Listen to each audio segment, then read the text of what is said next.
الرحمن الرحيم الحمد لله رب العالمين والعاقبة للمتقين والصلاة والسلام على سيد الأنبياء والمرسلين سيدنا وحبيبنا وحبيب رب العالمين محمد وعلى آله وأصحابه ومن هدى بهديه إلى يوم الدين. قال الله تبارك وتعالى في كتابه المجيد والفرقان الحميد: فأعوذ بالله من الشيطان الرجيم بسم الله الرحمن الرحيم. اقرأ باسم ربك الذي خلق خلق الإنسان من علق اقرأ وربك الأكرم الذي علم بالقلم علم الإنسان ما لم يعلم.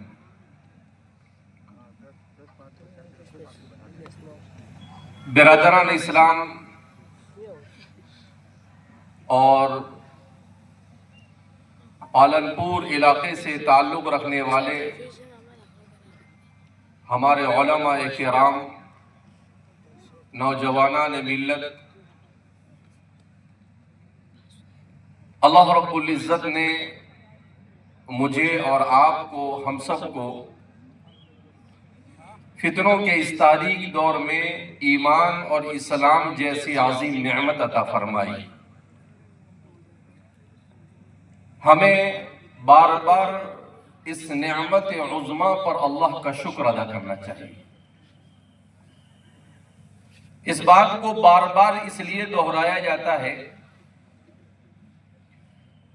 کہ ہم جس دور سے گزر رہے ہیں یہ دور فتنوں کا دور ہے، اور ہر جگہ پر مادیت کا دورہ ہے.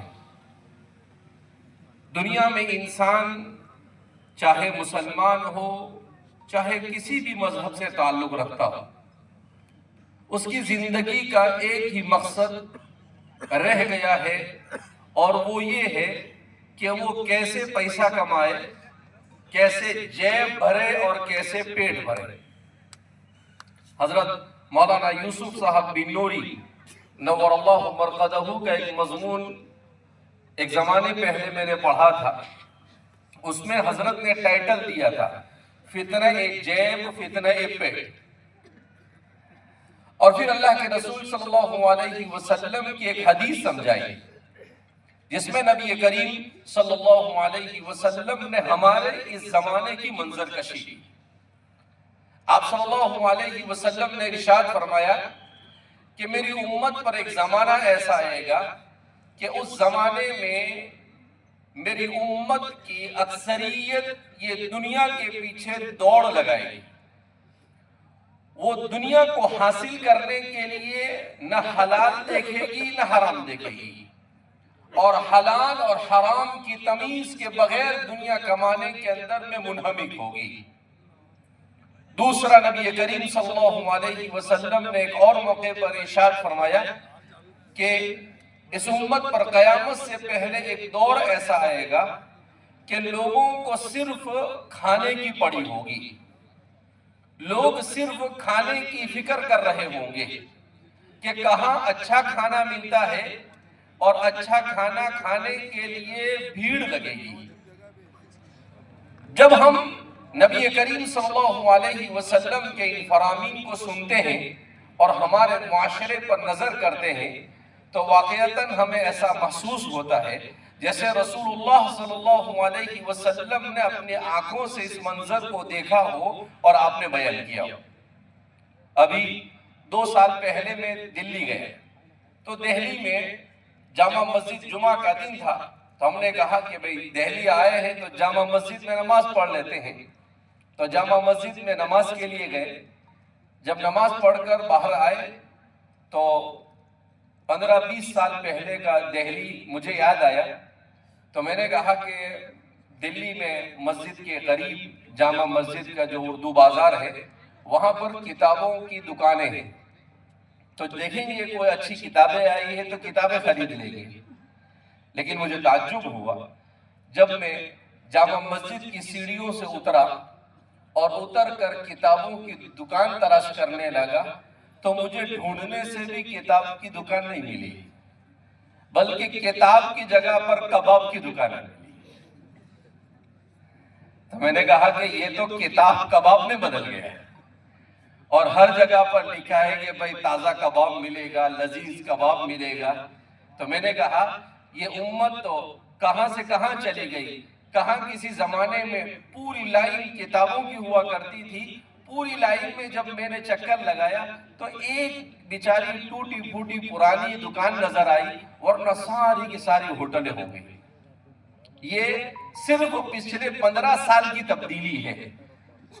تو اس لیے انسان کو یہ سوچنا چاہیے کہ وہ جس دنیا میں رہ رہا ہے، اس دنیا میں کیا وہ صرف کھانے کے لیے آیا ہے؟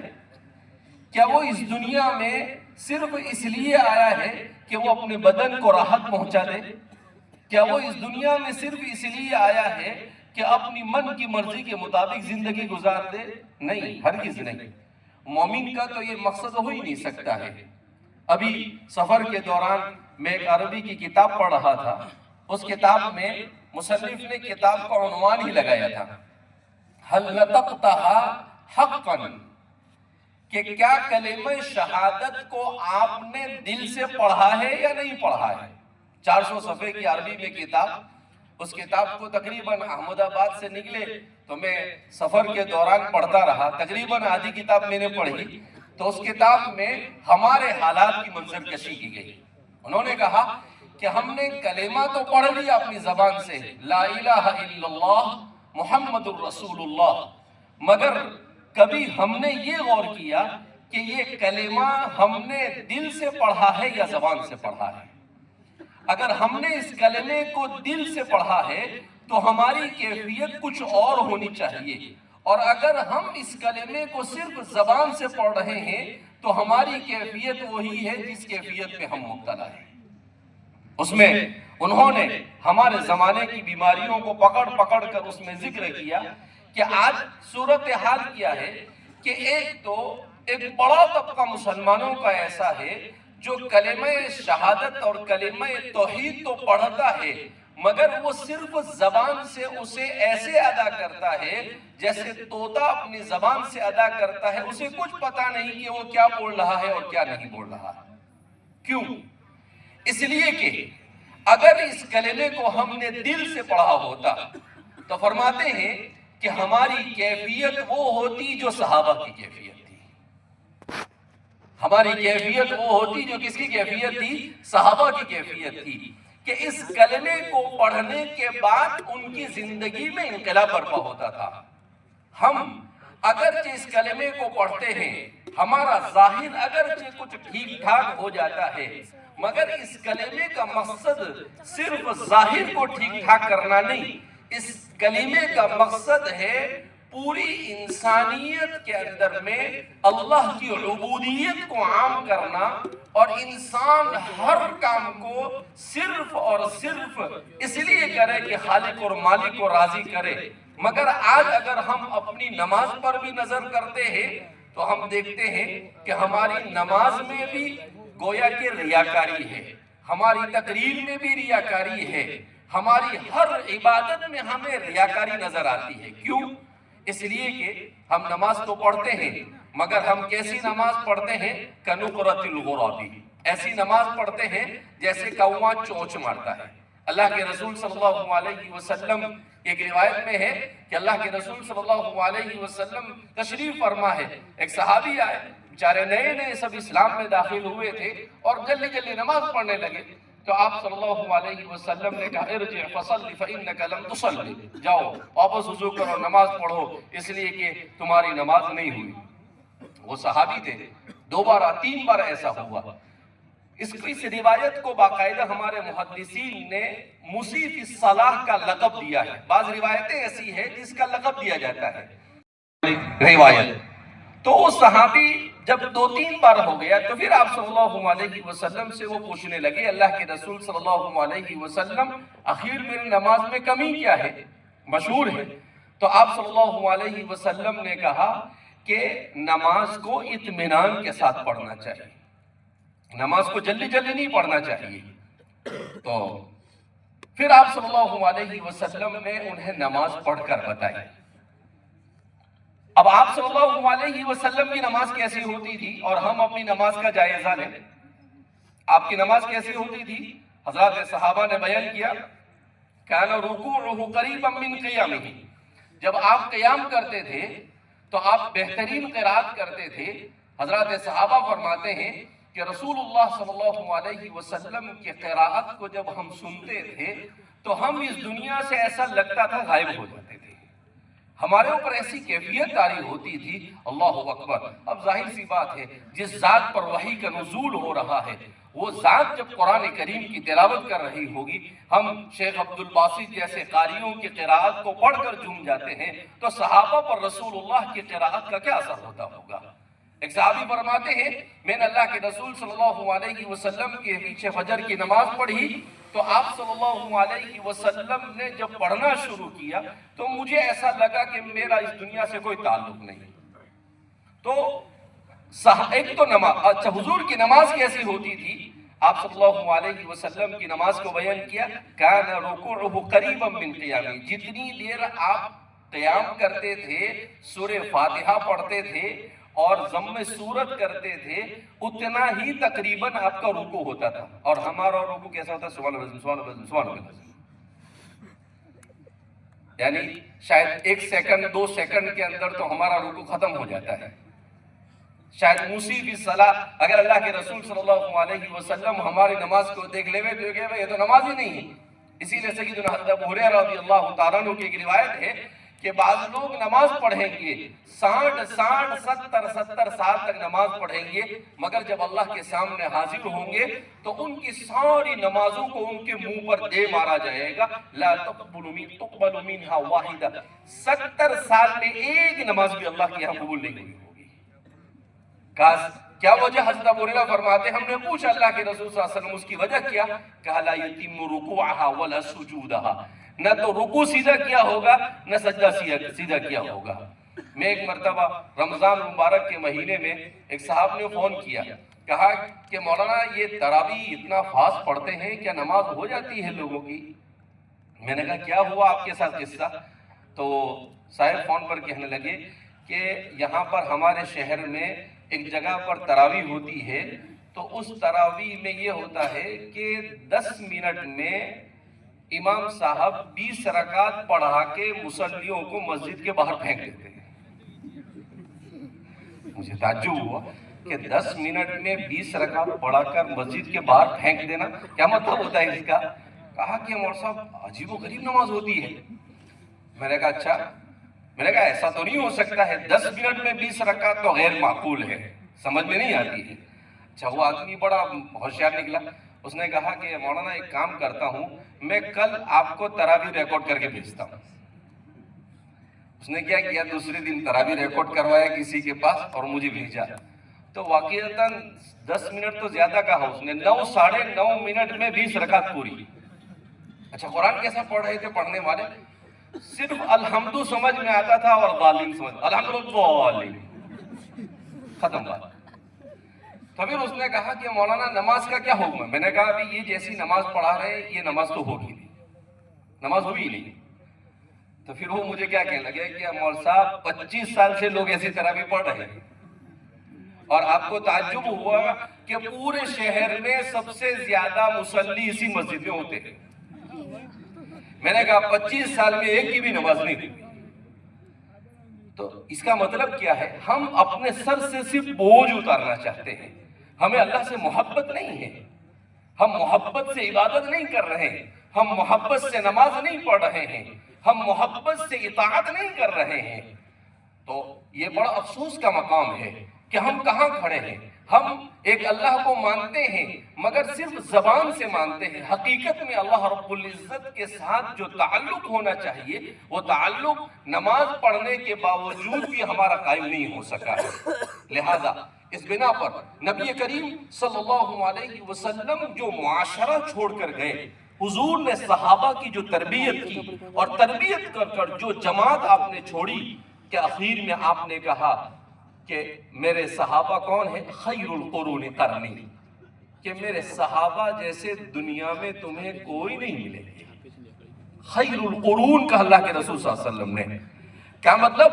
انبیاء کے بعد روئے زمین پر 1,24,000 انسانوں کا ایک ساتھ اتنا بہترین معاشرہ نہ روئے زمین پر آپ صحابہ سے پہلے کبھی آیا اور نہ صحابہ کے بعد قیامت تک کبھی آیا۔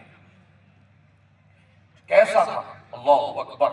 ایسا معاشرہ تھا کہ اس معاشرے کی خصوصیت کیا بیان کرتے ہیں سیدنا حضرت عبداللہ ابن مسعود فرماتے ہیں صحابہ کون تھے؟ کَأَبَرُّهُمْ قُلُوبًا، صحابہ کی سب سے پہلی صفت دل کے بالکل صاف ستھرے تھے، ان کے دل میں نہ کینہ نہ کپٹ کچھ نہیں، صاف ستھرے دل کے مالک تھے۔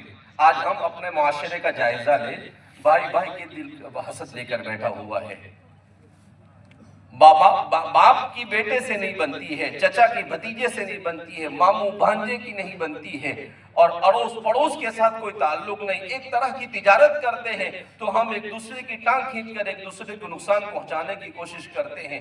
جہاں دیکھو ہم لوگ، ہمارے دل حسد کینہ اور کپٹ سے بھرے ہوئے ہیں، تو ظاہر سی بات ہے کہ پھر ہمارے معاشرے کے اندر میں محبت کہاں سے آئے گی؟ کَأَبَرُّهُمْ قُلُوبًا، صحابہ کے دل بالکل صاف تھے، وَعَمَقُهُمْ عِلْمًا، علم کے گہرے تھے، پوری شریعت سے بہت اچھی طرح واقف تھے، اور آخر میں کہا وہ اقلهم تکلفا، اور ان کی زندگیوں میں تکلف نہیں تھا۔ ہم تکلفات بہت کرتے ہیں مگر جب عملی میدان میں آتے ہیں تو کوئی نہیں، کچھ نہیں، زیرو ہوتا ہے۔ تو اس لیے اللہ کے رسول صلی اللہ علیہ وسلم نے جس معاشرے کو تشکیل دیا وہ معاشرہ ظاہری اعتبار سے بھی بڑا صاف ستھرا تھا۔ حضور نے انہیں سکھایا کہ کیا ہے ایمان اور اسلام، کیا ہے النظافۃ شطر الایمان، پاکی آدھا ایمان ہے۔ اور آج دیکھو ہمارے معاشرے میں، ہمارے گھروں میں جیسی ہونی چاہیے صفائی نہیں، ہمارے محلوں کے اندر میں صفائی نہیں، ہمارے جہاں پر ہم رہتے ہیں وہیں پر سب سے زیادہ گندگی ہوتی ہے۔ حضور نے فرمایا کہ النظافۃ، ظاہری طور پر بھی باطنی طور پر بھی دلوں کو صاف رکھنا اللہ کے رسول صلی اللہ علیہ وسلم نے سکھایا۔ حضور نے کون سی تجارت سکھائی؟ جس میں دھوکہ نہ ہو، جس میں کسی کے ساتھ ذرہ برابر بھی خیانت نہ کی جائے، جس کے اندر میں کانٹی نہ ماری جائے، جس کے اندر میں اللہ اکبر، اللہ کے رسول صلی اللہ علیہ وسلم ایک مرتبہ مدینہ منورہ کی بازار میں آئے تو ایک آدمی کو دیکھا کہ وہ ڈھیر لگا کر بیچ رہا ہے۔ اللہ کے رسول صلی اللہ علیہ وسلم کو وحی کے ذریعے سے چیزیں بتا دی جاتی تھی۔ آپ صلی اللہ علیہ وسلم نے اپنا ہاتھ اس میں ڈالا، اس چاول کے گیہوں یا جو بھی غلہ بیچ رہا تھا اس میں، تو دیکھا کہ اوپر اچھا مال تھا اور باہر اچھا مال نہیں، اندر میں اچھا مال نہیں تھا۔ تو اللہ کے رسول صلی اللہ علیہ وسلم نے کہا من غشنا فلیس منا، جو دھوکہ دے گا وہ ہم میں سے ہے۔ اللہ کے رسول صلی اللہ علیہ وسلم ایسے ہی معاشرے کو تشکیل دینے کے لیے اس دنیا کے اندر میں بھیجے گئے۔ اسی لیے نبی کریم صلی اللہ علیہ وسلم کی سب سے پہلی صفت کیا بیان کی جاتی ہے؟ وَمَا أَرْسَلْنَاكَ إِلَّا رَحْمَةً لِلْعَالَمِينَ، آپ صرف مسلمانوں کے لیے رحمت نہیں تھے، آپ پوری رہتی دنیا تک کے آنے والے انسانوں کے لیے رحمت تھے۔ ابھی کچھ دنوں پہلے ایک مضمون میں پڑھ رہا تھا، اس مضمون کے اندر میں لکھا کہ برٹش کے کنگ فیملی سے تعلق رکھنے والے چارلس کے بارے میں کہ اس نے ایک تقریر کے اندر میں کہا یوروپ کے اندر میں، جہاں پر پورے یوروپ کے عمائدین اور وہاں کے پورے یوروپ کے سارے لوگ جس کو فرسٹ ورلڈ کہا جاتا ہے، یعنی دنیا میں فرسٹ کیٹیگری کے لوگ جو اپنے آپ کو کہتے ہیں، وہ سارے جمع تھے۔ ان کے سامنے اس نے کہا کہ دیکھو اے یوروپ کے لوگوں اور اے امریکہ سے تعلق رکھنے والوں، یہ اس کے الفاظ میں بیان کر رہا تھا۔ ایک بات کان کھول کر سن لو، 21ویں صدی نے اس بات کو ثابت کر دیا ہے کہ ہمارا سسٹم یہ فیل ہے۔ کیا کہا اس نے؟ 21ویں صدی نے اس بات کو ثابت کر دیا ہے کہ ہمارا سسٹم فیل ہے۔ پولیٹیکل لائن سے بھی ہم نے دنیا کو جو ڈیموکریسی دی وہ فیل ہے۔ کیوں؟ کہ ہماری ڈیموکریسی کے اندر میں انصاف جیسا ہونا چاہیے ویسا نہیں، ہم اپنی مرضی سے انصاف کا ڈیفینیشن کرتے ہیں، جسے چاہے انصاف دیتے ہیں اور جسے چاہے ہم انصاف نہیں دیتے ہیں، اور ہم کسی پر ظلم بھی کریں تو ہم اس پر انصاف کا لیبل لگا دیتے ہیں۔ تو کہا کہ ہم نے دنیا کے اندر میں کیپٹلزم کو متعارف کیا، دنیا میں اکانومی کے اندر میں کہ بھئی کیپیٹلزم یہ سب سے اچھی چیز ہے، لیکن اس دنیا نے کرائسس میں کہ پچھلے 25 سالوں کے اندر میں اتنی مرتبہ دنیا کے اندر میں کرائسس اور مالی بحران آیا ہے، اس نے اس بات کو ثابت کر دیا کہ ہمارا اکنومیکل سسٹم یہ بھی فیل ہے۔ بھی کرنا چاہتے تو سیدھا سیدھا قرآن اور حدیث کو اور ان کے معتبر علماء کو پڑھو، توحید دنیا کے اندر میں امن و امان قائم ہو سکتا ہے، اس دنیا سے ظلم کا خاتمہ ہو سکتا ہے۔ اس دنیا میں یہ تو کہا جاتا ہے کہ تعلیم ہر فرد کو دی جائے، مگر تعلیم تجارت بن چکی ہے۔ اس دنیا میں یہ تو کہا جاتا ہے کہ جسٹس اور انصاف ہر ایک کو دیا جائے، مگر آج انصاف یہ کورٹوں کے اندر میں بیچا جا رہا ہے۔ اگر آپ کو انصاف بھی چاہیے تو پیسے سے خریدنا پڑتا ہے، اگر آپ کو اپنا حق بھی چاہیے تو آپ کو خریدنا پڑتا ہے، آپ کو ڈائریکٹ کہیں سے انصاف نہیں مل سکتا ہے۔ اس لیے ضرورت اس بات کی ہے کہ دوسرا اس بات کو محسوس کر رہا ہے کہ یہ دین جو پوری انسانیت کے لیے آیا ہے اور رسول اللہ صلی اللہ علیہ وسلم نے جس پر 100% عمل کر کر بتایا ہے، اس دین سے ہم عملی اعتبار سے بہت دور ہو چکے ہیں۔ اسی لیے ہمیں اس چیز پر سب سے زیادہ غور کرنے کی ضرورت ہے کہ دو چیزیں، ایک تو یہ کہ ہم اس دنیا میں رہیں اور دنیا کی ضرورتوں کو آخرت کی نظر سے دیکھیں، ہمارا آئینہ کیا آخرت کا ہو۔ کیا مطلب کہ حضرت ربعی بن عامر رضی اللہ تعالیٰ عنہ، میں عام طور پر کہتا ہوں اور ہمارے بہت سارے بزرگوں نے بھی یہ بات کہی ہے کہ اس وقت دنیا میں اگر مسلمان کسی بیماری کا شکار ہے تو اس بیماری کا نام ہے مرعوبیت۔ اس بیماری کا نام کیا ہے؟ مرعوبیت۔ مرعوبیت کا کیا مطلب ہوتا ہے؟ مرعوبیت کا مطلب یہ ہے کہ ہم اپنی تہذیب سے، ہم اسلام نے جو سسٹم ہمیں دیا ہے اس سسٹم کو کمتر سمجھ رہے ہیں، اور یورپ کا اور دنیا کے دوسرے نظام اور اس کے سسٹم کو ہم اپنے مقابلے میں بہتر سمجھ رہے ہیں۔ اس کو مرعوبیت کہا جاتا ہے کہ بھئی وہ اچھا ہے اور ہمارے پاس ہے وہ اچھا نہیں، جس میں ہم احساس کمتری میں مبتلا ہے۔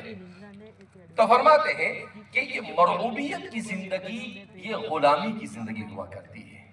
یہ مرعوبیت کی زندگی میں انسان کبھی بھی اوپر نہیں آ سکتا ہے۔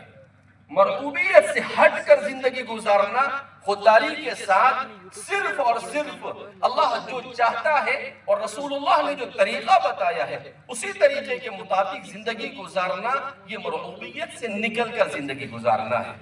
حضرت حذیفہ بن یمان رضی اللہ تعالیٰ عنہ دسترخوان پر بیٹھے ہیں، مشہور قصہ ہے، وہ گر جاتا ہے، ان کے پڑوس میں ایک آدمی ان کو اشارہ کرتا ہے کہ حذیفہ نیچے سے چن کر مت کھاؤ، اس لیے کہ یہ لوگ بہت غلط سمجھتے ہیں اس کو۔ تو حضرت حذیفہ بن یمان نے کہا اَأَتْرُكُ سُنَّةَ حَبِيبِ لِهَؤُلَاءِ الْحُمَقَاءِ، کیا میں اپنے حبیب کی سنت کو ان بیوقوفوں کی وجہ سے چھوڑ دوں گا؟ کہا نہیں ہو سکتا ہے۔ حضرت عثمان ابن، یہ صحابہ مرعوب نہیں ہوئے، دنیا کے بڑی بڑی طاقتوں کے سامنے مرعوب نہیں ہوئے کبھی۔ کیوں؟ انہیں اس بات کا یقین تھا کہ رسول اللہ صلی اللہ علیہ وسلم جس دین کو لائے اسی دین میں 100% دنیا اور آخرت کی کامیابی ہے۔ حضرت عثمان ابن عفان رضی اللہ تعالیٰ عنہ مکہ مکرمہ جب جاتے ہیں صلح حدیبیہ کے موقع پر، تو کفار مکہ کے سرداروں نے کہا کہ عثمان ہم تمہارے ساتھ بات نہیں کریں گے۔ کہا کیوں؟ کہا یہ تمہارا پائجامہ جو اوپر ہے اس کو نیچے کرو، اس لیے کہ کفار مکہ یہ پائجامے کو ٹخنوں سے نیچے پہنتے تھے تکبر کے طور پر۔ تو کہا کہ یہ آپ نے اوپر پہن رکھا ہے، اس کو آپ نے ٹخنوں سے اوپر پہن رکھا ہے، ہم آپ کے ساتھ بات نہیں کریں گے۔ حضرت عثمان بن عفان رضی اللہ تعالیٰ عنہ نے منہ پر کہہ دیا کہ تم چاہے تو بات کرو یا بات نہ کرو، مجھے کوئی لینا دینا نہیں، مگر میں اپنے رسول کی سنت کو کبھی نہیں چھوڑ سکتا۔ اور پھر اس کے بعد ایک افواہ پھیلی کہ حضرت عثمان کو کفار نے شہید کر دیا، تو اللہ کے رسول صلی اللہ علیہ وسلم نے باقاعدہ بیعت کی، قرآن کریم نے اس کو بیان کیا کہ یبایعونک تحت الشجرۃ، بیعت رضوان جس کو کہا جاتا ہے، لقد رضی اللہ عن المؤمنین یبایعونک تحت الشجرۃ، وہ مرعوبیت سے نکل کر زندگی گزاری انہوں نے۔ حضرت ربعی بن عامر رضی اللہ تعالیٰ عنہ یہ جب رستم کے سامنے جاتے ہیں، اس وقت دنیا کا سپر پاور یہ فارس مانا جاتا تھا، اس جنرل کے سامنے آپ کو بھیجا جاتا ہے تو آپ جب وہ جانے لگتے ہیں تو حضرت ربیع ابن عامر رضی اللہ تعالیٰ عنہ جب اس کے دربار میں داخل ہوتے ہیں تو رستم یہ سمجھا کہ یہ دنیا کی ہماری تہذیب سے، ہماری دولت سے، ہمارے سونے اور چاندی اور ہمارے مخمل سے متاثر ہوگا، میں اپنے مضمون ہی کی طرف آخر میں جا رہا ہوں، تو آپ نے کیا سوچا کہ یہ ہماری ساری چیزوں سے کیا ہو جائے گا، متاثر ہو جائے گا۔ اس کے لیے اس نے بہترین مخمل کے غالیچے لگوائے اور سونے کے کڑے جگہ جگہ پر اس نے لگوا دیے اور حضرت ربیع ابن عامر کو مرعوب کرنے کی کوشش کی، مگر قربان جائیے وہ دیہاتی صحابی ہے، قبیلے بنو تمیم سے آپ کا تعلق ہے، وہ جب جاتے ہیں تو کیا کرتے ہیں، گھوڑا لے کر اس کے دربار میں داخل ہونے کی کوشش کرتے ہیں۔ حالانکہ ایسا نہیں کہ وہ نہیں سمجھ، وہ سب سمجھتے تھے، مگر انہوں نے جان بوجھ کر ایک طرح سے ایکٹنگ کی اور دیکھ آپ نے کہا تو جب انہیں روکا، کہا کہ بھئی گھوڑا تو یہاں اتارو، اتنا عالی شان بچھایا ہوا ہے، تو وہ انہیں بتانا چاہتے تھے کہ بھئی تمہارے یہ عالی شان والی شان سے ہمیں کوئی فرق پڑتا ہے نہیں، ہم اس سے متاثر نہیں ہوتے ہیں۔ انہوں نے کہا کہ اچھا گھوڑا نہیں لے جائے اندر، ٹھیک ہے باندھ۔ اب جب باندھنے کے لیے تو کیا کیا، وہ جو انہوں نے ڈیزائن کے طور پر سونے کے کڑے لگا رکھے تھے، اپنا گھوڑا اسی کے ساتھ جا کر باندھ دیا۔ پھر اس کے بعد اندر جانے لگے، جب اندر جانے لگے تو انہوں نے ان کو روکا، کہا کیا کہ آپ کے پاس جو تلوار ہے اور آپ کے پاس جو خنجر ہے اس کو یہاں جمع کرا کر جاؤ۔ آپ نے کہا کہ میں نہیں آیا ہوں، مجھے بلایا گیا ہے، میں تو سب ساتھ میں لے کر جاؤں گا، میں واپس جاتا ہوں، مجھے کوئی ضرورت نہیں ہے۔ تو رستم کو جا کر کہا گیا کہ بھئی یہ بھائی تو ایسا بولتے ہیں، کہا کہ ٹھیک ہے بھئی آنے تو، برابر بات تو صحیح کہہ رہا ہے، اس کو ہم نے بلایا ہے۔ اب جب وہ اندر گئے تو آپ نے اپنی تلوار نکالی اور جان بوجھ کر وہ جو بہت عالیشان قسم کا گدا اس نے بچھایا تھا مخمل کا، اس کو اپنی تلوار سے پھاڑتے ہوئے وہاں گئے اور وہاں پہنچنے تک 100 میٹر لکھا ہے، ایک عرب مورخ نے لکھا ہے کہ ہم نے جب اس کی تحقیق کی تو پتا چلا کہ تقریباً وہ 100 میٹر کے فاصلے سے چل کر گئے تھے، تو اس کو اس طریقے سے اس کی ادھیڑ بن نکال دی کہ وہ کہیں کا رہا ہی نہیں بیچارہ۔ اب جب قریب پہنچے، دیکھو یہ صحابہ مرعوب نہیں ہوئے، ان کو مرعوب کیا جو اپنے آپ کو سپر پاور سمجھ رہے تھے اس زمانے میں۔ اس کے بعد جب وہاں گئے قریب تو سونے اور چاندی کے مزین کرسی پر بیٹھنے کے لیے کہا کہ ہمارے رسول نے منع کیا ہے، نہ سونے چاندی کے برتنوں میں ہم کھاتے ہیں، نہ ان کی کرسیوں پر ہم بیٹھتے ہیں، یہ کہہ کر آپ نیچے بیٹھ، کہا کہ ٹھہریے، تو آپ بہترین قسم کا مخمل کا غالیچہ منگوایا، اس پر بیٹھنے کے لیے کہا۔ بہرحال آپ جب بیٹھے تو آپ نے بیٹھتے ہی کیا کہ اپنا خنجر نکالا اور زور سے اس کے اندر میں اس کو داخل کر دیا اور پھر یوں کر کر اس پر ہاتھ رکھ کر یوں کر کر اس سے بات کرنے لگے۔ تو اس نے کہا کہ بھئی تم کیوں آئے ہو؟ بہرحال آدھا رعب تو وہ مرعوب کرنے گیا، وہ خود ہی مرعوب ہو گیا کہ بھئی یہ پتہ نہیں کون سی قسم کا انسان ہے، ذرہ برابر بھی اس پر ہماری اس سارے ظاہری چیزوں کا کوئی اثر نہیں ہوتا ہے۔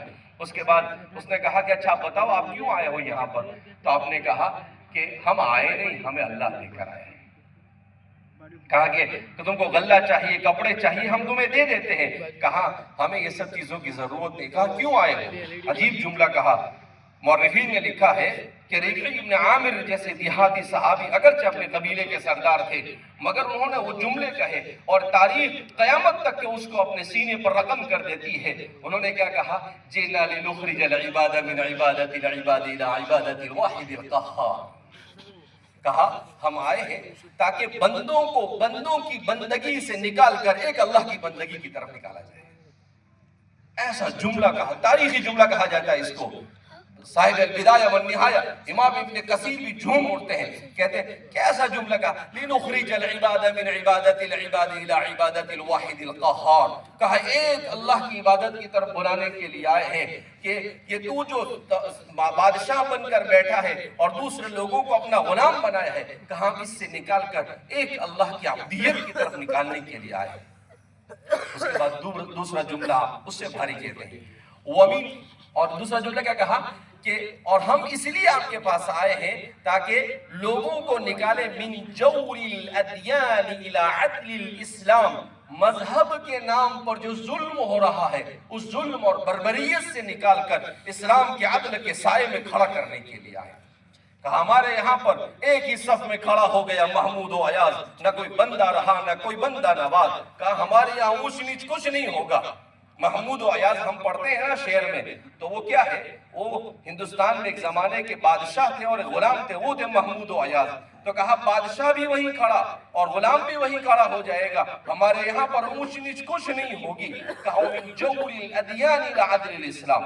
اور آخری جو جملہ کہا، اس نے اس زمانے کے اپنے آپ کو اسٹیٹس کے لیے جو لوگ مرتے ہیں ان لوگوں کی ادھیڑ بن نکال کر رکھ دی۔ آپ نے کہا وَمِن ضِيقِ الدُّنْيَا إِلَى سَعَةِ الدُّنْيَا وَالْآخِرَةِ۔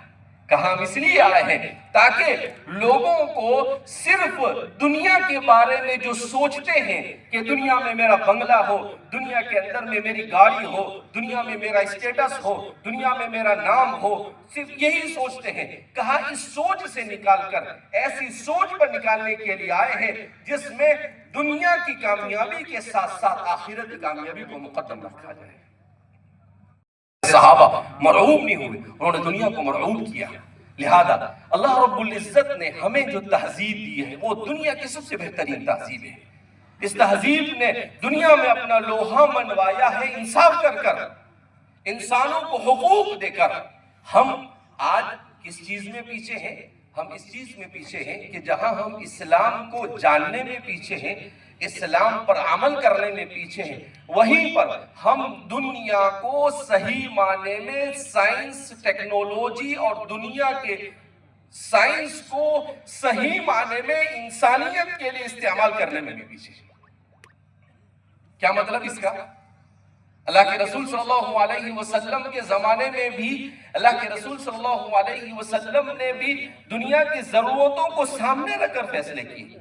حضرت سلمان فارسی نے غزوہ خندق کے موقع پر اللہ کے رسول صلی اللہ علیہ وسلم سے کہا کہ حضور ایسا کیا جائے۔ وہ خندق کا کھودنا وہ اس زمانے کی ٹیکنالوجی تھی، سپر پاور فارس کی ٹیکنالوجی تھی۔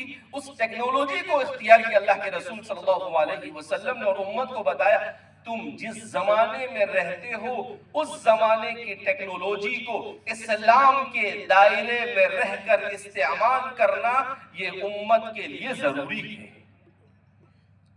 اللہ کے رسول صلی اللہ علیہ وسلم نے حضرت زید بن ثابت کو کیا کیا؟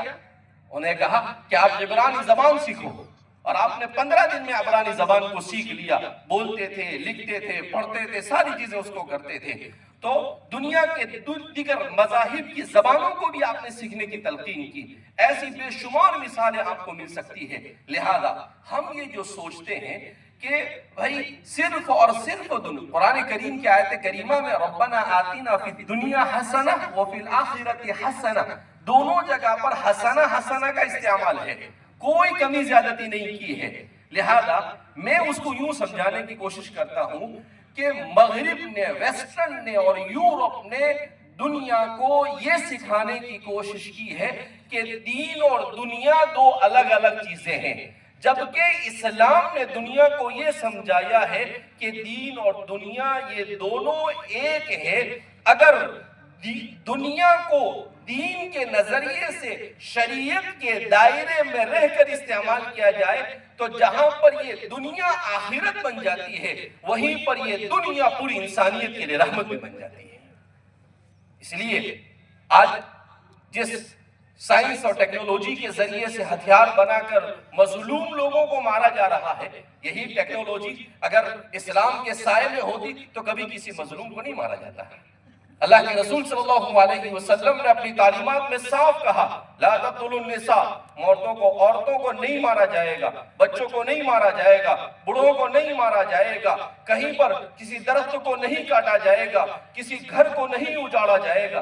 حضور نے جو آداب جنگ سکھائے اس میں بھی دشمن کے ساتھ زیادتی کرنے سے منع کیا۔ جس دین میں دشمن کے ساتھ زیادتی کرنے سے منع کیا گیا ہوگا اس دین میں اپنوں کے ساتھ کیسے زندگی گزارنے کا سبق سکھایا گیا ہوگا۔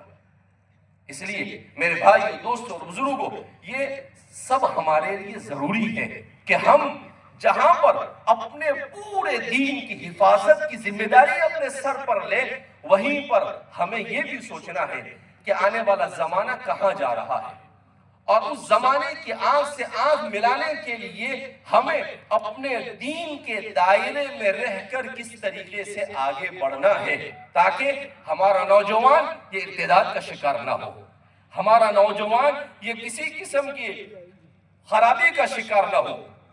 لہذا ہمیں اس بات کو سمجھنے کی ضرورت ہے کہ ہم جو اتنا بڑا یہاں پر یہ قائم کیا جا رہا ہے، ماشاءاللہ دوستوں نے محنت کی، کوششیں کی، پچھلے یہ تقریباً تیسرا چوتھا پروگرام ہے ایک سال کے اندر، تو ماشاءاللہ کام شروع ہوا اور آپ حضرات کے تعاون سے اسکول شروع ہو گئی، اور اس کے ساتھ ساتھ میں ہسپتال کا کام بھی کافی اوپر آ چکا ہے، اور ماشاءاللہ آپ تعاون کر رہے ہیں، اور آپ کو مزید تعاون کرنے کی ضرورت ہے۔ کیوں؟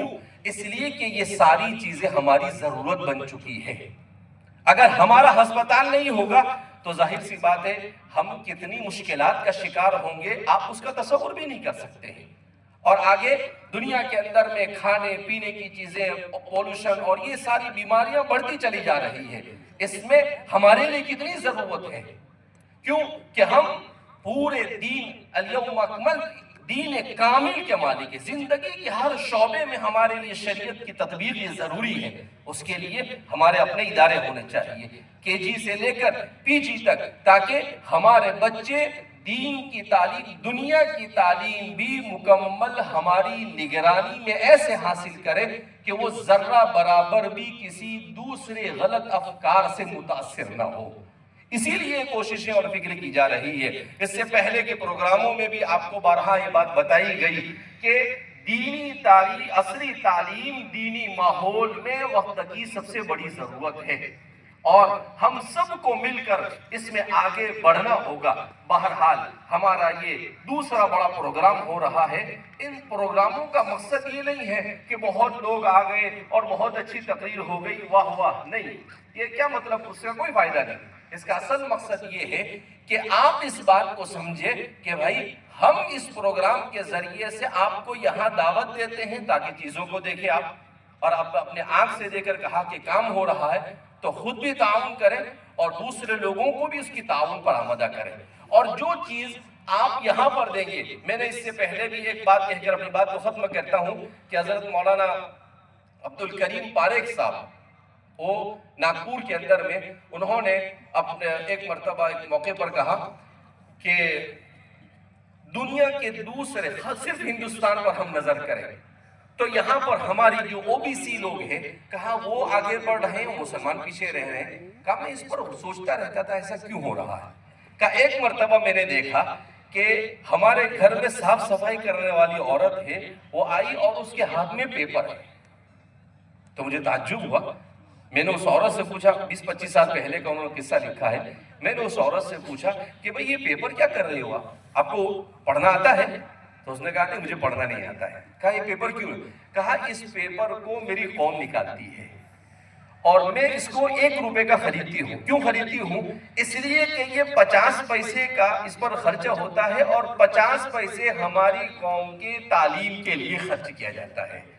تو مجھ سے اتنا ہی ہو سکتا ہے تو میں اتنا ہی اپنے طرف سے دینے کی کوشش کرتی ہوں تاکہ میری قوم ترقی کرے۔ میں نہیں پڑھ سکی مگر میری قوم کے بچے یہ ہمارے اداروں میں پڑھے، اور اس طریقے سے تو حضرت نے کہا کہ میں سب پکڑ کر رہ گیا کہ دیکھو ایسے ہی دنیا کے اندر میں اللہ رب العزت کا نظام ہے، وَمَا رَبُّكَ بِظَلَّامٍ، اللہ کسی پر ظلم نہیں کرتا ہے۔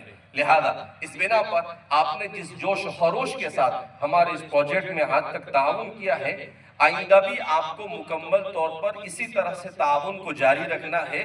آپ کو اس سے پہلے بھی اسکیم بتائی گئی تھی کہ یہ پورا پروجیکٹ جو ہے وہ بہت آسانی سے ہو سکتا ہے۔ میں نے بتایا تھا آپ کو کہ بھئی ہمارے مومن برادری اور ہماری چیلیا برادری جو ہے، یہ برادری گٹکا، مسالہ اور تمباکو بہت کھاتی ہے۔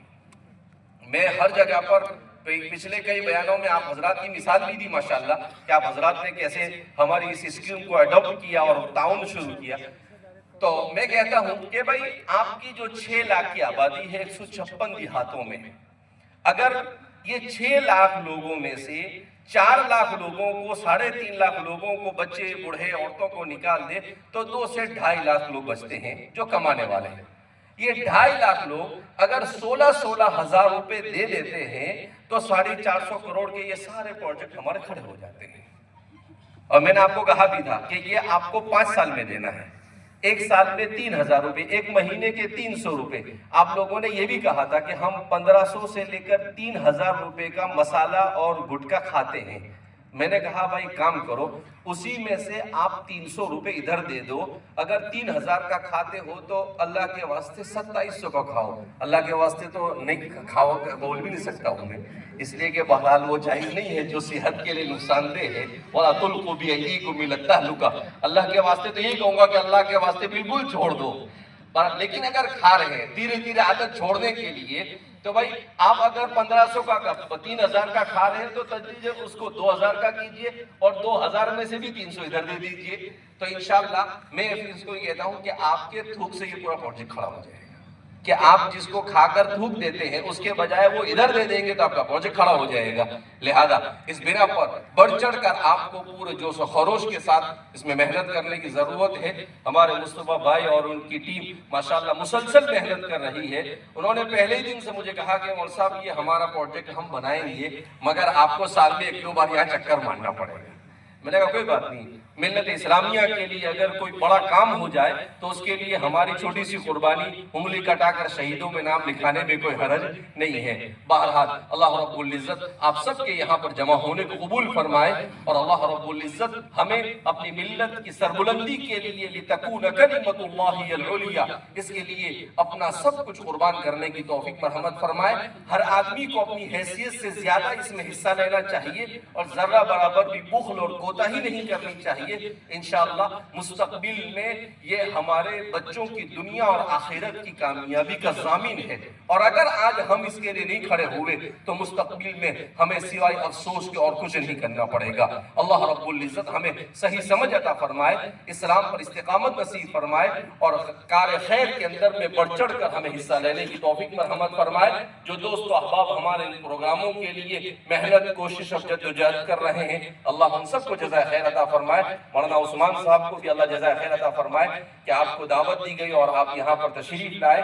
اس طریقے سے ہم سب مل کر ہر جگہ پر آپ کی مثال دی جا رہی ہے. لہذا آپ کو کسی بھی صورت میں اس پروجیکٹ کو کھڑا کرنا. میں تو جہاں پر بھی کہیں ایسا کام آتا ہے تو پہلے آپ لوگوں کی مثال دیتا ہوں کہ بھائی دیکھو وہاں پر جا کر انہوں نے کام شروع کیا.